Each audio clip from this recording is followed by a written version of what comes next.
Why do so many smart kids end up isolated, exhausted, and quietly falling apart? They were supposed to be the winners, the ones who had it all figured out. Yet somehow brilliance twisted into a trap. A gift became a burden.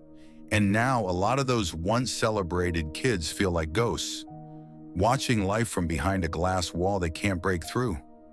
On paper, everything still looks fine. Good grades, good job, quick mind.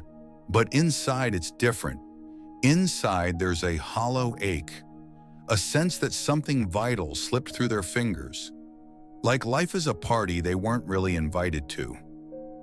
Here's the harsh truth. Being smart was never the golden ticket they thought it would be. It was a script they were handed too early, one that said, "You're special because things are easy for you." And the second life stopped being easy, the whole foundation cracked. As kids, identity is simple. You're the one who's good at art, or the kid who runs fast, or the one obsessed with dinosaurs. It's raw, uncomplicated. You cling to whatever gets you attention or affection. And if what got you that was being smart, it sunk its teeth deep into your sense of self. Praise came pouring in. Teachers beamed. Parents bragged. Other kids stared. Being smart felt like wearing an invisible crown. You didn't have to grind. You didn't have to sweat. You won without bleeding for it. But buried inside all that praise was a silent poison. The expectation that real success should feel effortless. And when you're trained to believe that effort equals failure, something dangerous starts to happen. You begin to avoid anything that makes you feel clumsy, slow, uncertain. You dodge challenges, you hide from growth, you stick to the familiar, the safe, the easy. You stop raising your hand if there's even a 1% chance you're wrong. You don't start the project you care about because what if you're bad at it? You don't ask out the person you like because rejection feels like a catastrophe, not just a setback. And over time, your world shrinks. The walls close in. You live inside a fortress made of your own potential, a prison where nothing can hurt you, but nothing can reach you either. Here's something most people never say out loud. When you avoid struggle, you also avoid connection. Think about the friendships that mattered most in your life. They didn't form while you were winning. They formed during late nights working on projects, after failed tests, through awkward conversations and shared uncertainties. If you only show up when you're polished, perfect, untouchable, you miss the real moments that bond people together. The messy, embarrassing, very human moments. And without realizing it, you step out of the flow of real life. You start living in your head. You start understanding people instead of feeling them.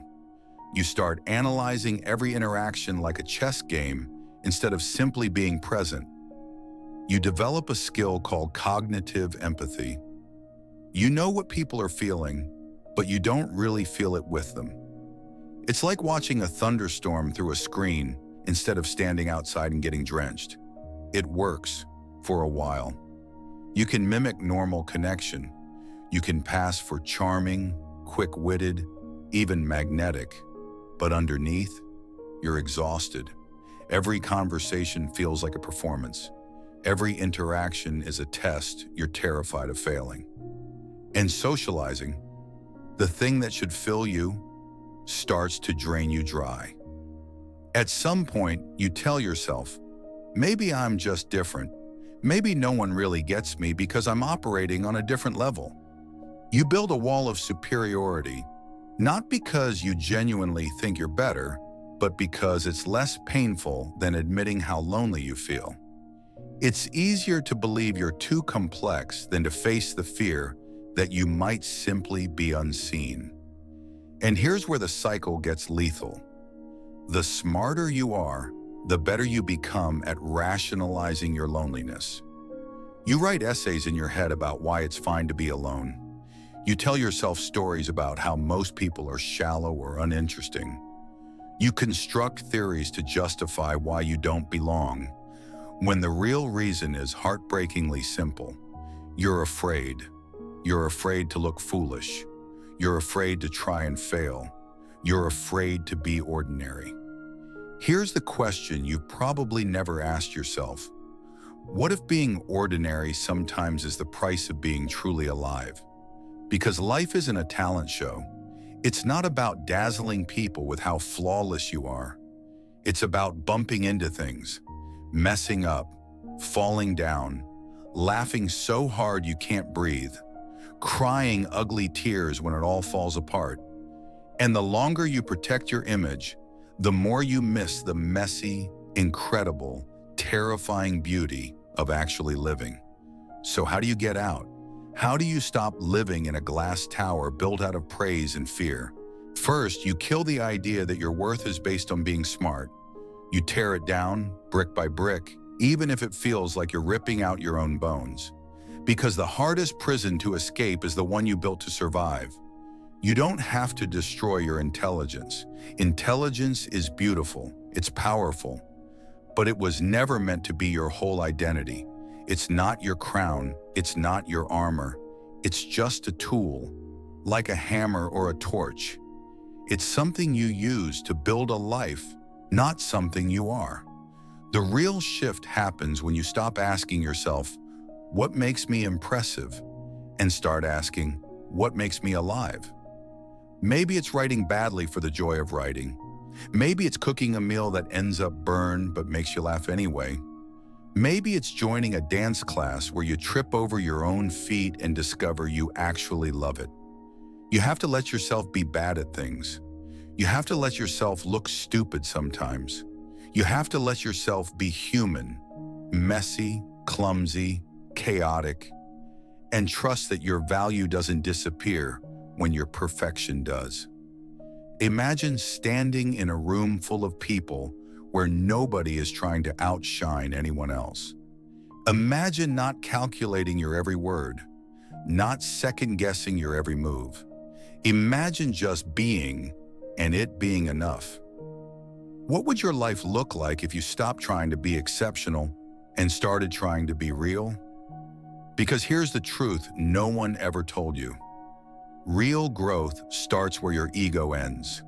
When you let yourself be seen, really seen, not the polished version, something incredible happens.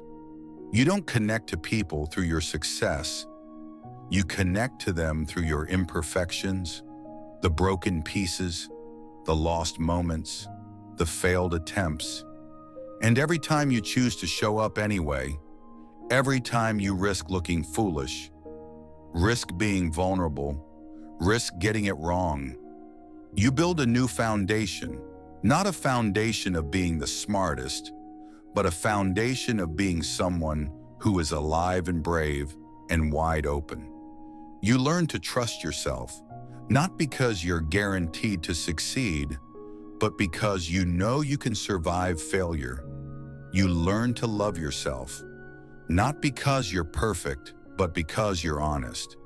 You learn to belong, not because you're impressive, but because you're real. It's not flashy. It's not glamorous. It's not the kind of thing that wins trophies or earns applause. It's better. It's the kind of quiet, powerful existence that fills your lungs with air and your chest with fire. The kind that makes you look in the mirror one morning and think, finally, there I am. So if you've spent your life trapped by your own intelligence, if you've been walking through your days like a mind with no heartbeat, if you've been waiting for something or someone to break the glass for you, don't wait. You have to break it yourself. You have to choose to step into the messy, breathtaking, terrifying world you've been watching from the sidelines. You have to stop being the observer and become the participant, even if you fall, especially if you fall, because the truth is, falling isn't failing. Falling is how you learn to run. And when you finally run, When you let yourself be messy, be ordinary, be astonishingly human, you won't just find connection, you'll find freedom. And maybe for the first time in a long time, you'll find home. If any part of this hit you like a quiet bomb, if you felt that tightening in your chest or that sudden flicker of recognition, that's not an accident. That's your mind, and maybe your heart, waking up. Now the only question is, what will you do with it?